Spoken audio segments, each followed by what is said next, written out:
আমি কি করিলাম সুখের আশায় নাং ধরিয়া ভাতার হারাইলাম।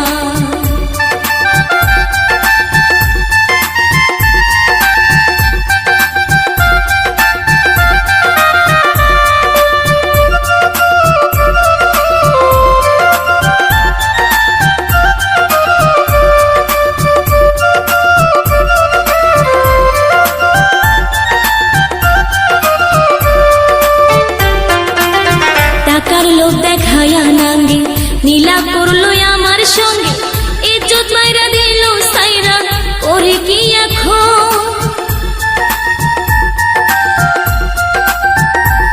ওরে টাকার লোভ দেখায়া নাঙ্গে নীলা করলো আমার সঙ্গে, ইজ্জত মাইরা দিল সাইরা ওরে কি এখন। এখন লোকে মন্দ বলে তাই শুনিয়া অঙ্গ জ্বলে, এখন লোকে মন্দ বলে তাই শুনিয়া অঙ্গ জ্বলে। স্বামী থুইয়া কেন অন্যের বিছানায় গেলাম রে আমি, স্বামী থুইয়া কেন অন্যের বিছানায় গেলাম। সুখের আশায় নাম ধরিয়া ভাতার হারাইলাম, আমি কি করিলাম